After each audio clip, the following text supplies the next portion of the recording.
ఓం శ్రీరామచంద్ర పరబ్రహ్మణే నమః. ఓం నమో వశిష్ఠ విశ్వామిత్ర వ్యాస వాల్మీకి సుఖాదిభ్యః. ఓం శుక్లాం భరధరం విష్ణుం శశివర్ణం చతుర్భుజం ప్రసన్నవదనం ధ్యాయేత్ సర్వవిఘ్నోపశాంతయే. ఓం నమో బ్రహ్మాదిభ్యో బ్రహ్మ విద్యా సంప్రదాయ కర్తృభ్యో వంశ ఋషిభ్యో మహద్భ్యో నమో గురుభ్యః. ఓం శ్రీరామో రామభద్రశ్చ రామచంద్రశ్చ శాశ్వతః రాజీవలోచన శ్రీమాన్ రాజేంద్రో రఘుపుంగవః. శ్రీ యోగ వాసిష్టము నిర్వాణ ప్రకరణము ఉత్తరార్ధము. అయితే ఇప్పుడు వారి వారి వాసనలను అనుసరించిన మనుషులు పరమార్థముతో వేరైనటువంటి భోగ ఫలాన్నే కోరుతూ శాస్త్రాలయందు ప్రవృత్తులైనప్పటికీ కూడా, అంటే కట్టెలు మోసేవారు గనక ఆ చింతామణిని పొందినట్లుగానే క్రమంగా కూడా దానికి ఇతరమైనటువంటి మోక్ష ఫలము నిరతిశయానందాన్ని పొందుతూ ఉంటారు. మనుషులు పరమార్థానికి విరుద్ధమైనటువంటి భోగ ఫలాన్ని కోరుతూ శాస్త్రాలయందు ప్రవృత్తులైనప్పటికీ కూడా క్రమంగా దానికి ఇతరమైనటువంటి మోక్ష ఫలాన్ని నిరతిశయానందాన్ని సహజమైన ఆనందమునందు స్థిరపడేటువంటి తత్వాన్ని పొందుతారు.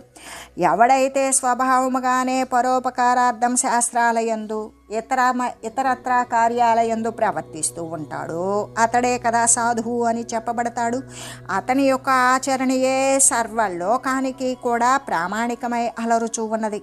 అంటే మంచి మనిషి సాధువు యొక్క ఆచరణ చేయడం కోసం, అటువంటి దానిని ఆ యొక్క అనుభవాన్ని ప్రాప్తింపజేసుకోవడం కోసం సంశయము చేత ఆ శాస్త్రాదులు యందు ప్రవర్తిల్లుతూ ఉంటాడు. అక్కడ గనక కొయ్యలను కోరినటువంటి వాడు అరణ్యము నుండి చింతామణిని పొందినట్లుగానే భోగఫలం కోసం మనుజుడు శాస్త్రాలయందు ప్రవృత్తుడై దాని నుండి భోగాలను మోక్ష ఫలాలు రెండింటినీ కూడా పొందుతూ ఉన్నాడు. ఇంకా కూడా అక్కడ ఆ కొయ్యలను కోరేటువంటి వారిలో కొంతమంది ఏం పొందారు? చందనపు కొయ్యలను తీసుకువెళ్ళి వృద్ధి చెందారు. కొందరు చింతామణి అనేటువంటి మణిని పొందారు. మరికొందరు సామాన్యమైన బంగారు రత్నాలను పొందారు. ఆ అరణ్యము నుండి పొందినట్లుగానే శాస్త్రాల నుండి కొంతమంది ఏం చేస్తూ ఉన్నారు? కోరికలను తీర్చుకుంటున్నారు. కొందరు ధన సంపాదన చేస్తూ ఉన్నారు. కొందరు ధర్మాన్ని అనుసరిస్తూ ఉన్నారు. కొందరైతే ధర్మాన్ని, అర్థాన్ని, కామాన్ని, అంటే ఈ వర్గత్రయమైనటువంటి ఈ యొక్క ధర్మార్థ కామాలు మూడింటిని కూడా పొందుతూ ఉన్నారు. మరికొందరైతే ఈ మూడింటికి కూడా మరి అతిక్రమించి ఉన్నటువంటి మోక్షాన్ని కూడా, పరమ పురుషార్థమైనటువంటి ఆ మోక్షాన్ని కూడా పూర్ణంగా కొంతమంది పొందుతూ ఉన్నారు. కాబట్టి ఓ రాఘవ, ఈ ధర్మార్థ కామములు అనేటువంటి ఈ మూడు రకాల ఉపదేశము కూడా శాస్త్రాదులు యందు చక్కగా ప్రస్ఫుటింపబడి ఉన్నది, చక్కగా నోటి ద్వారా తెలియజేయగలిగి ఉన్నది. కానీ బ్రహ్మప్రాప్తి అయితే మాటలకు అందని విషయం కదా. కాబట్టి అది బ్రహ్మ ప్రతిపాదక శాస్త్రమనందు కూడా దానికి వాచ్యవృత్తి అనేటువంటిది లేదు. మరి లేదు, తెలియదా అంటే లక్షణావృత్తి చేత మాత్రమే ఉన్నది. అంటే కేవలం అనుసంధానము, అనుసరించడం, అనుభవ సిద్ధి ద్వారా మాత్రమే ఉన్నది. కానీ అది నోటితో చెప్పేటువంటిది కాదు. అనుభవం ఎప్పుడూ కూడా నోటితో వెల్లడి చేసేటువంటిది, వెల్లడి చేసిన అర్థమయ్యేటువంటిది కాదు. వసంతము మొదలైనటువంటి కాలశోభ, అంటే వసంతకాలంలో పూలు మరి కాయలు వస్తాయని, అదే శరదృతువులో అయితే వర్షాలు పడవు, మేఘాలు ఉండవని, శిశిర ఋతువులో అయితే ఆకులు రాలు కాలమని, హేమంత ఋతువు ఇవైతే మంచు ఎక్కువగా కురుస్తూ ఉందని, ఈ విధంగా ఆ యొక్క కాలశోభ, ఆ కాలానికి అనుగుణమైనటువంటి శోభ మొదలైన ఋతువులలో సూచించబడినట్లుగానే సమస్త వేదాంత వాక్యముల యొక్క అర్థముల చేత సూచితమైనటువంటి ఆ బ్రహ్మప్రాప్తి కూడా కేవలము లక్షణావృత్తితో ఉత్పన్నమైనటువంటిదే. కేవలము అంటే స్వానుభవం మాత్రమే స్వయంగా ఎరుగుబడుచూ ఉన్నది. అనుభవ సిద్ధి ద్వారా మాత్రమే తెలుస్తూ ఉన్నది, కానీ లేకుంటే తెలియదు కదా. ఇప్పుడు లవణము ఉప్పగా ఉంటుంది అంటే అది సముద్రపు నీరంతా సేకరిస్తారు, గుట్టగా చేస్తారు, సూర్యరశ్మి చేత ఎండబెడతారు, దాన్ని తిప్పుతారు, తర్వాత అది ఘనీభవిస్తుంది, ఇలా రాళ్ళుగా ఉంటుంది. దాన్ని సన్నగా మరి ఈ విధంగా తయారు చేసి అమ్ముతారు. అది ఇంటికి తెచ్చుకొని మనం ప్రతి ఒక్క వంటకాలలో ఉపయోగించుకుంటే దాని యొక్క ఇదంతా చెప్పాం. ఉప్పు పండే వరకు చెప్పాం. ఉప్పు యొక్క రుచి అంటే ఉప్పు ఉప్పగానే ఉంటుంది. ఉప్పగా అంటే ఒక ఉప్పు గళ్ళు తీసి వాడి నోట్లో వేస్తే ఏమవుతుంది, అప్పుడు వాని రుచి వానికి అనుభవం అవుతుంది. అలాంటిదే ఈ యొక్క స్థితి కూడా. ఈ బ్రహ్మప్రాప్తి అనేటువంటిది కూడా శాస్త్రాలను అనుసరించాలి, శాస్త్రాలను పఠించాలి, మంచి వృత్తితో ఉండాలి, చెడు వదిలేయాలి. అనిత్యమైనటువంటి దృశ్యమాన జగత్తుని మిథ్యగానే చూడాలి. వచ్చిపోయేటువంటి అస్థిర వస్తువులని, అశాశ్వత వస్తువులని దూరీకరించాలి. శాశ్వత పరబ్రహ్మతత్వాన్ని గురించే పఠించాలి. మరి దానినే లక్షించాలి, దాని ప్రకారమే అనుసరించాలి. దానికోసం మహనీయులను, పెద్దలను ఆశ్రయించాలి, వారి సేవ చేయాలి, సాధన చతుష్టయ సంపదను పొందాలి, శమదమములతో కూడుకొని ఉండాలి. ఆ యొక్క ముముక్షువు అనేటువంటి ముముక్షత్వాన్ని కోరుతూ ఆ బ్రహ్మానుసంధానం చెయ్యాలి అనేటువంటివి ఇవన్నీ కూడా వాక్కు ద్వారా తెలియజేయవచ్చు. కానీ బ్రహ్మము ప్రాప్తించిన తర్వాత అది ఎలా ఉంటుంది అంటే, అది పొందినటువంటి వానికి ఇవన్నీ చేసుకుంటూరా తర్వాత నీకు బ్రహ్మప్రాప్తి అనేది నీకు ఎలా అవుతుంది అనేది అది కేవలం అనుభవం. ఏది ఉప్పు గనక చప్పరిస్తే దాని రుచి అనుభవయోగ్యమైనట్లుగానే ఈ విధంగా ఈ బ్రహ్మము ప్రాప్తించడం అనేటువంటిది కూడా కేవలము స్వానుభవం మాత్రము చేతనే స్వయంగా తెలియబడుతూ ఉంటుంది అనే చెబుతూ, ఎందుకంటే స్త్రీల కోసం మణులను, అద్దాలను, చంద్రుణ్ణి కూడా తలదన్నేటువంటి వాటి యొక్క అందము కంటే కూడా అతిక్రమించినటువంటిది సౌందర్యం స్త్రీ యందు ఉన్నట్లు. అందుకే స్త్రీకి లోబడిపోతూ ఉంటాడు ప్రతి పురుషుడు కూడా. ఆ విధంగానే ఎందుకు అన్నింటికంటే కూడా ఉపయుక్తమైన భోగ్యమైనటువంటి ఆకృతి, మాట తీరు, సౌశీల్యత స్త్రీ యందు ఉంటుంది కాబట్టే స్త్రీని అంత ఆకర్షిస్తూ ఉంటాడు. అటువంటి సమస్త పదార్థాలను కూడా అంటే ధర్మము, అర్థము, కామము ఈ మూడింటిని కూడా ఈ వర్గత్రయాన్ని అతిక్రమించినటువంటి బ్రహ్మజ్ఞానము శాస్త్రాల యందు ఈ ఉన్నది. కానీ అది లక్షణాది మొదలైన ఉపాయములతో మాత్రమే అనుసంధానము, అనుసరించటము, ఆచరించడం ద్వారా మాత్రమే అనుభవ సిద్ధి ద్వారా అధికారి జనులకు కలిగి ఉంటుంది. సమస్త పదాల కంటే కూడా అతీతమైనటువంటిది ఏంటి అంటే ఉత్తమమైనటువంటి బ్రహ్మజ్ఞానం. ఆ బ్రహ్మబోధ శాస్త్రము చేత కానీ, గురువాక్యము చేత కానీ మహనీయులు బ్రహ్మజ్ఞానం అంటే నిరతిశయానంద స్వయం జ్యోతిరూప స్వయం అంటే సర్వసత్తాక ప్రతిపత్తి కలిగిన సర్వవ్యాపకమైన అని అనేక పదాలు వాళ్ళు చెప్పవచ్చు. కానీ వారి అనుభవం వారిది. వారి అనుభవాన్ని వీరికి పంచగలరా? లేదు. మాటల ద్వారానే పంచగలరు, వాళ్ళని జ్ఞాన మార్గంలో పయనింపజేయగలరు. కానీ వీడికి ఆ ముందు బోధించినటువంటి జ్ఞాని యొక్క అనుభవం రావాలి అంటే అటువంటి ఆచరణ, అనుసంధానము, బ్రహ్మానుసంధానం ద్వారానే బ్రహ్మానుప్రాప్తి అనేటువంటిది వాని యొక్క అనుభవయోగ్యమై ఉండాలి. ఆ అనుభవ సిద్ధి ద్వారా మాత్రమే అంటే అటువంటి లక్షణాది మొదలైనటువంటి ఉపాయాల చేత అంటే అది బ్రహ్మబోధ అనేటువంటిది, బ్రహ్మజ్ఞానము అనేటువంటిది శాస్త్రాల చేత కొంతవరకు చిట్ట చివరి వరకు లాక్కురాగలరు.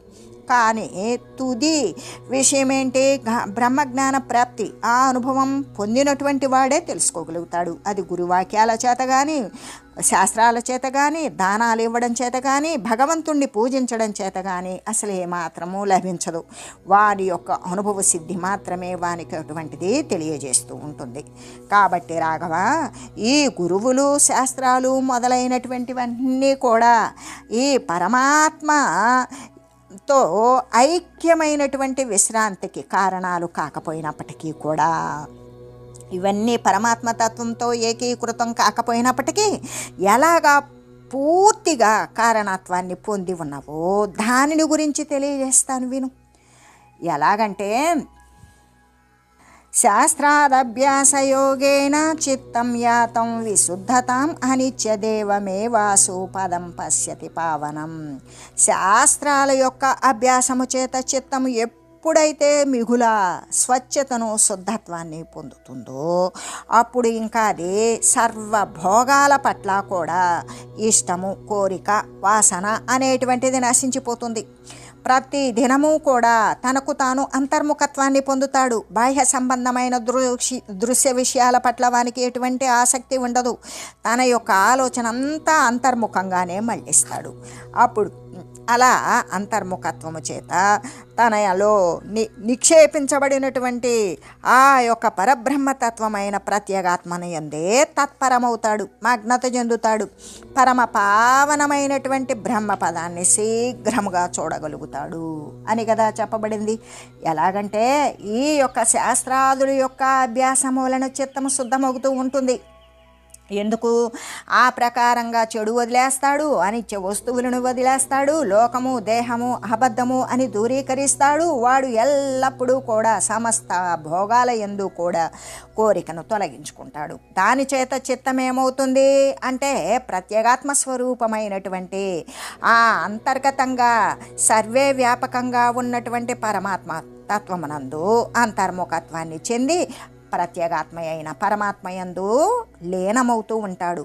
అటువంటి పరమ పావనమైనటువంటి ఆత్మపదాన్ని తొందరగా కూడా అది చూడగలగడానికి అవకాశం ఏర్పడుతుంది అని చెప్తూ, అంటే శీఘ్రంగా చూస్తూ ఉంటుంది అని చెబుతూ, ఏతచ్చాస్త్రాద విద్యాయాః సాత్వికో భాగః ఉచ్యతే తామసః సాత్వికే నాస్య భాగే నాయాతి సంక్షయం. శాస్త్రాల యొక్క అభ్యాసము వలన, శాస్త్రాలను అనుసరించి పఠించి అధ్యయనము చేసేటువంటి అభ్యాసము వలన ఏమవుతుంది అంటే అవిద్య అనేటువంటిది నశించిపోతుంది. ఆ అవిద్య యొక్క సాత్విక భాగము అనేది వృద్ధి చెందుతుంది. అటువంటి ఆ సాత్వికమైనటువంటి భాగము చేత ఆ దాని యొక్క తామస భాగము, ఏ అజ్ఞాన స్థితి ఉన్నదో అది నశించిపోతుంది. అంటే శాస్త్రాలను ఎవరైతే అభ్యాసం చేస్తూ ఉంటారో వారి యొక్క చిత్తము అనేది శుద్ధమైపోతుంది కదా. ఇంకా కూడా సమస్త భోగాల యందు కూడా కోరిక అనేది తొలగిపోతుంది. దాని చేత చిత్తము అంతర్ముఖత్వం చెందుతుంది, పరమాత్మను యందు లీనమవుతుంది, పరమ పావనమైనటువంటి ఆత్మపదాన్ని శీఘ్రంగా చూడగలుగుతూ ఉంటుంది. ఈ శాస్త్రాలు మొదలైనటువంటి వాటి యొక్క అభ్యాసము చేత అవిద్య అనబడేటువంటి ఏ సాత్విక భాగం అయితే ఉంటుందో అది వృద్ధి చెందుతుంది. అటువంటి సాత్విక భాగము చేత ఆ అవిద్య యొక్క తామస భాగము అనేటువంటిది బాగా నశించిపోతుంది అనే చెబుతూ, నూనం మలం ప్రధానేన క్షాళయచ్చాస్త్రరూపిణ పురుష శుద్ధతామేతి పరమాం వస్తు శక్తితః. శాస్త్రము అనేటువంటి జలము చేత చిత్తము యొక్క మురికి కడిగి వేసుకోవచ్చు. అంటే చిత్తంలో అంటినటువంటి మలినాన్ని కడగడానికి శాస్త్రం పఠనము అనేటువంటి జలము చేత శుభ్రం చేసుకోవచ్చు.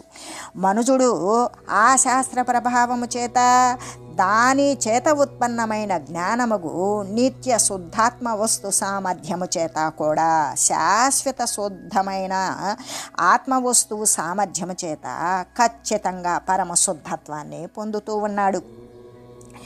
అంటే అనిశ్చయోరేవ యదా సప్త సప్తి సముద్రయోః ప్రాగదృశ్యం తృతీయత్వం స్వభావవశతః స్వతః స్వసంనిధానమాత్రేణ విదిత ప్రతిభాసనం సదసన్మయమాభోగి ప్రతిబింబం ప్రవర్తతే. ముముక్షు శాస్త్రయోరేవం మిదః సంబంధమాత్రతః సర్వసంవిద్పదాతీతం ఆత్మజ్ఞానం ప్రవర్తతే. అంటే కోరకపోయినప్పటికీ మరి సూర్యుని యొక్క సముద్రం యొక్క సన్నిధానం మాత్రము చేత మూడవ వస్తువైనటువంటి సత్తుతోటి నిండిపోయినటువంటి విశాలమైన ప్రతిబింబము అనుభవ సిద్ధమగు స్ఫురణతో కూడినది అయి అంతకు పూర్వము కనిపించకుండా ఉన్నదే అయినప్పటికీ కూడా స్వభావం సముద్రమునందు స్వభావవశముగా స్వయంగా ఎలా ఉత్పన్నమవుతూ ఉన్నదో అలాగే కోరకపోయినప్పటికీ కూడా ముముక్షువు యొక్కయు అంటే శాస్త్రాల యొక్కయు అంటే ఆ యొక్క మోక్షతత్వాన్ని పొందాలి అని కోరేటువంటి వాని యొక్క ఆ శాస్త్రము యొక్క పరస్పర సంబంధ మాత్రము చేతనే సమస్త ఇంద్రియ సంబంధ జ్ఞానాలకు కూడా అతీతమైనటువంటి ఆత్మజ్ఞానము అనేటువంటిది జనిస్తూ ఉంటుంది.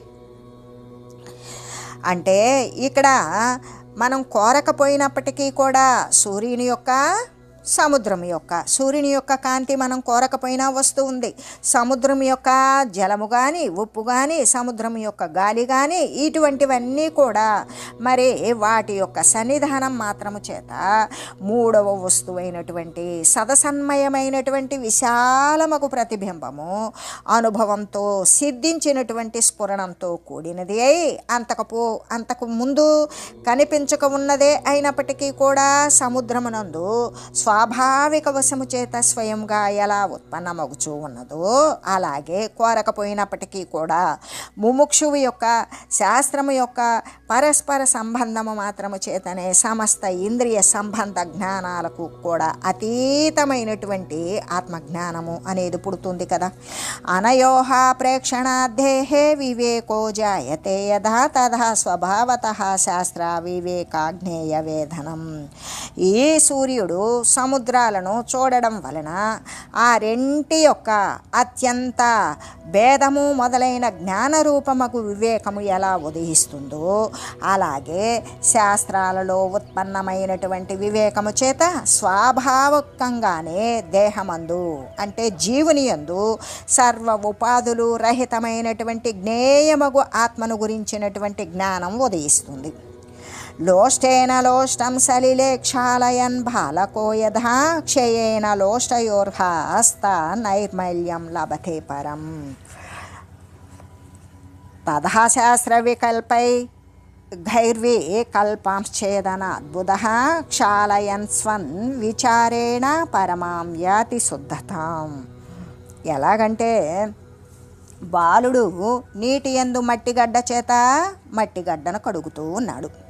క్రమంగా ఏమైనవి, ఒక మట్టిగడ్డని ఎడమ చేతిలో పట్టుకున్నాడు, మరి నీటిలో పెట్టి మరొక మట్టిగడ్డ తీసుకుని దాన్ని కడుగుతూ ఉన్నాడు. ఆ రెండు కూడా ఏమైపోయినవి, నశించిపోయినవి. రెండు ఒకదాంతో ఒకటి రాపిడి పొంది రెండు కూడా నీటిలో కరిగిపోయినవి. అయితే ఆ రెండు కూడా ఆ విధంగా కరిగిపోగా ఆ చేతి యొక్క మిక్కిలి మురికి ఆ చెయ్యి ఎట్లా ఉంటుంది, బాగా మురికి పొంది ఉంటుంది. అలాగే వివేకి ఏం చేస్తాడు, శాస్త్రము నుండి ఉత్పన్నమైన విచార వికల్ప సమూహాల చేత భ్రాంతి జనితములైనటువంటి వికల్పాలను తొలగిస్తూ ఉంటాడు. అంటే స్వచ్ఛమైనటువంటి వివేకం ద్వారా మరి అశాశ్వతమైనటువంటి ఈ భ్రాంతి ద్వారా ఉత్పన్నమైనటువంటి మార్పులను తొలగిస్తూ ఉంటాడు. మళ్ళీ మళ్ళీ కూడా ఆత్మతత్వ పరీక్షణము అనేటువంటి తనదైన స్వకీయమైన విచారణ చేత పరమ శుద్ధత్వాన్ని పొందుతాడు కదా అని చెబుతూ, అంటే ఇప్పుడు బాలుడు ఏం చేస్తూ ఉన్నాడు అంటే నీటితో మట్టిగడ్డ చేత మట్టిగడ్డను చేతులతో రుద్దుతున్నాడు కదా. చివరకు ఆ రెండు గడ్డలు కూడా నశించిపోగా చేతుల యొక్క గొప్ప నిర్మలత్వాన్ని ఎలా పొందుతాడు. ఆ రెండు పోగా చేతులు మట్టి ఏమీ ఉండదు, శుభ్రంగా ఉంటాయి, నీటిలో కడుగుతున్నాడు కాబట్టి. అలాగే వివేకవంతుడైనటువంటి వాడు ఇటు పుణ్యము కానీ అటు పాపము కానీ, ఇటువైపు తెలుసుకున్నటువంటి జ్ఞానము కానీ అటువైపు తెలుసుకోలేనటువంటి అజ్ఞానము కానీ రెండూ నశించిపోయిన నిర్మలత్వాన్ని ఎట్లా పొందాడో అట్లాగే వివేకవంతుడగు వాడు శాస్త్రాల యొక్క వికల్పాలు, శాస్త్రాల యొక్క మార్పుల యొక్క సమూహాల చేత భ్రాంతితో ఏర్పడినటువంటి వికల్పాలను కడిగివేస్తూ ఉన్నాడు. అంటే వాటిని దూరీకరిస్తూ ఉన్నాడు. ఈ విధంగానే వాని యొక్క విచారణ చేత ఆత్మతత్వము అనేటువంటి అభ్యాసము చేత పరమ శుద్ధత్వాన్నే పొందుతూ ఉన్నాడు. అంటే సర్వ వికల్పరహితమైనటువంటి ఆత్మ సాక్షాత్కారాన్నే పొందుతూ ఉన్నాడు కదా అని చెబుతూ, మహావాక్యార్థ నిష్యందం స్వాత్మజ్ఞానమవాప్యతే శాస్త్రాదేరీక్షురసతః స్వాద్వివా స్వానుభూతితః. యంత్రాలు మొదలైనటువంటి ఉపాయాల చేత పిండబడినటువంటి చెరుకు రసం నుండి మాధుర్యం యొక్క ఆస్వాదనము ఎలా తెలుస్తూ ఉన్నది. చెరుకు రసం తీపి రుచిగా ఉంటుంది, మధురంగా ఉంటుంది అని చెప్తాం. కానీ అది అనుభవించినటువంటి వానికి మాత్రమే ఆ మాధుర్యం యొక్క ఆస్వాదనము ద్వారా మాత్రమే ఆ యొక్క అనుభవానికి మాధుర్యము అనేది లభిస్తుంది.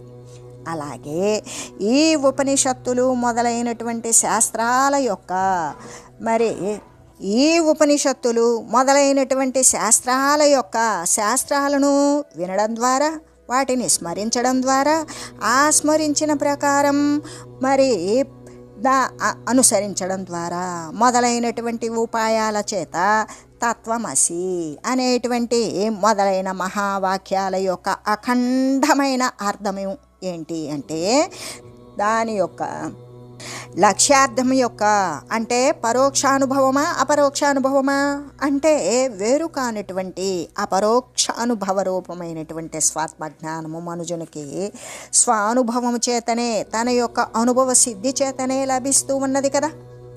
అందుకే మనకి 4 వేదాలైనటువంటి ఋగ్వేదము, యజుర్వేదము, సామవేదము, అధర్వణ వేదము అనేటువంటి 4 వేదాలు ఉన్నవి. 4 వేదాల నుండి అనేక అంటే 108 ఉపనిషత్తులు ముఖ్యమైనటువంటి సారాన్ని తీశారు.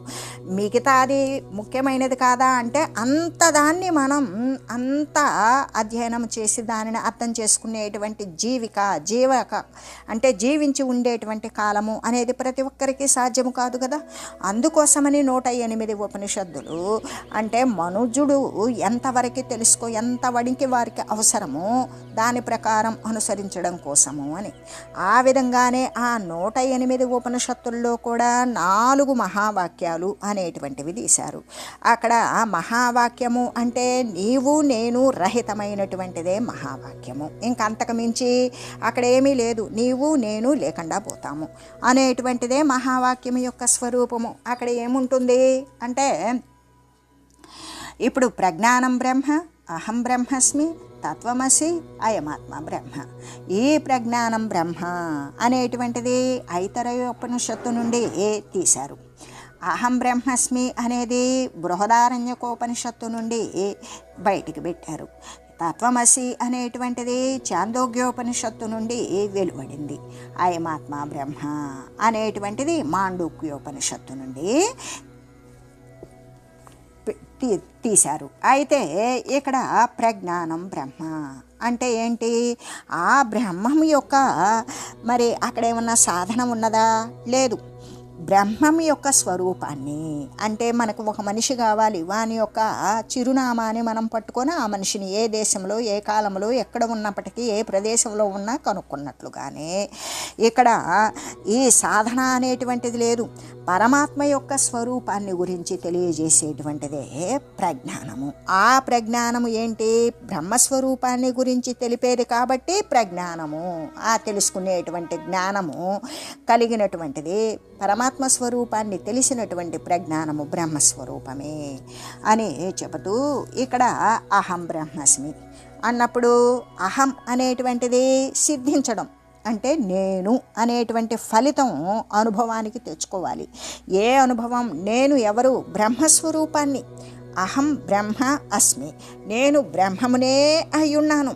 అంతకంటే ఎందుకు? ద్వితీయం నాస్తి, రెండవ పదార్థం లేనప్పుడు మళ్ళీ ప్రత్యేకంగా నేనెవడు, నేను కూడా అనేది కూడా లేదు.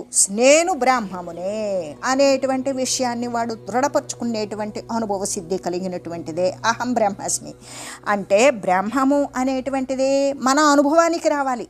అలా వచ్చినప్పుడు మాత్రమే అది అహం బ్రహ్మస్మి అనేటువంటిది.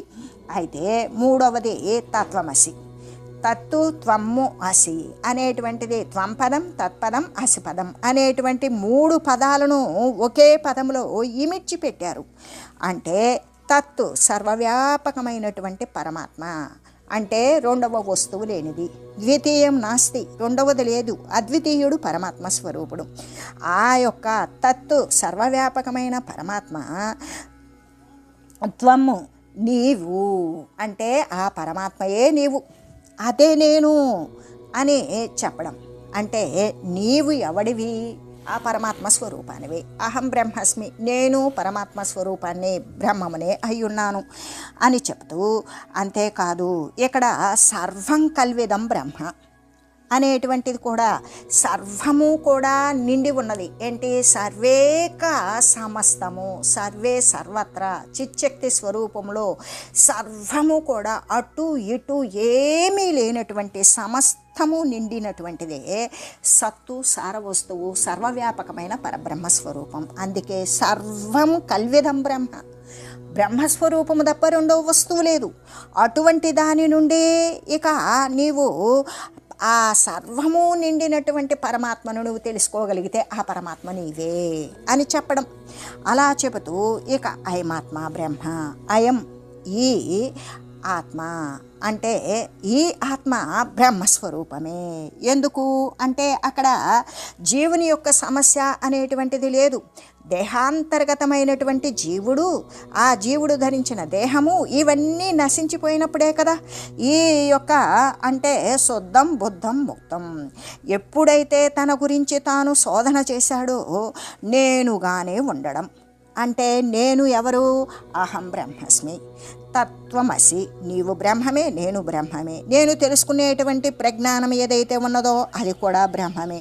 నేనుగానే ఉండడం, నేను బ్రహ్మముగానే ఉండడం, అక్కడ ఉపాధి లేకపోవడమే నేను అని చెప్పడం, అదే శోధన అని చెబుతూ ఎలాగంటే ఇప్పుడు బ్రహ్మము అంటే ప్రపంచం పోతుందా? ఉంటే కదా పోవడానికి, వస్తే కదా. జీవుడు పోతాడా? జీవుడనేవాడు ప్రత్యేకంగా లేడు, అందుకని వాడు రాలేదు పోలేదు. ఇంకో రూపంలో ఏముంటుంది అంటే ప్రపంచ రూపంలో జీవుడు రూపంలో ఉండేటువంటిది బ్రహ్మమే. అందుకు కాబట్టి జీవుడనే ప్రత్యేకమైన వాడు లేడు, ప్రపంచమనే ప్రత్యేకమైన వస్తువు లేదు. అది ఇంకో రూపంలో ఉన్నటువంటిది ఏమిటి?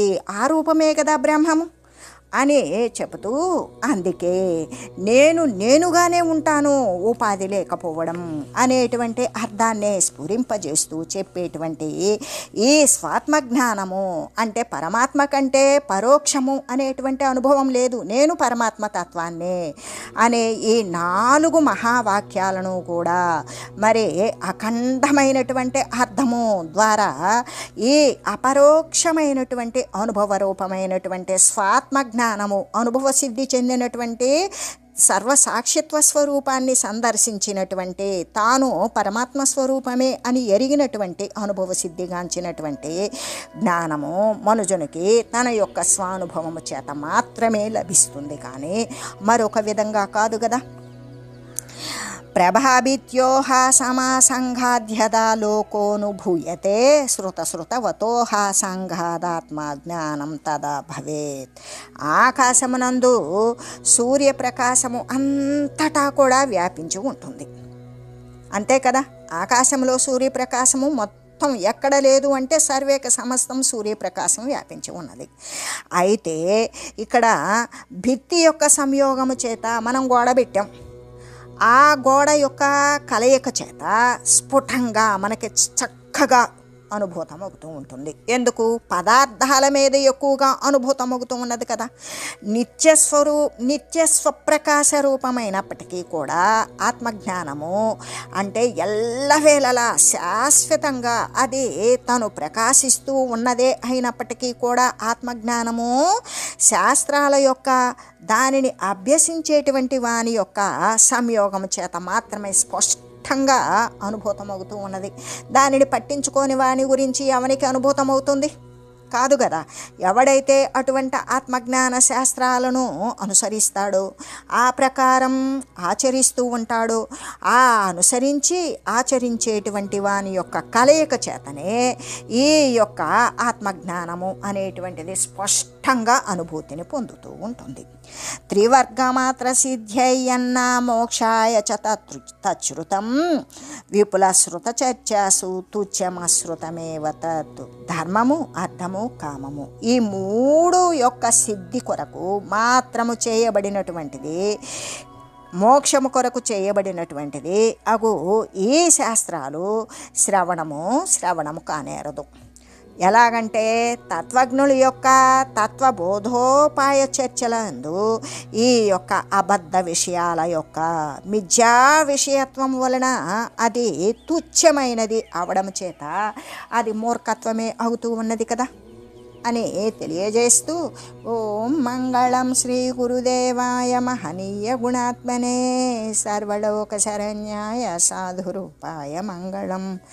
ఓం మంగళం కోసలేంద్రాయ రామాయ రామభద్రాయ చక్రవర్తి తనూజాయ సార్వభౌమాయ జానకి వల్లభాయ శ్రీరామచంద్రాయ మంగళం. ఓం తత్సత్.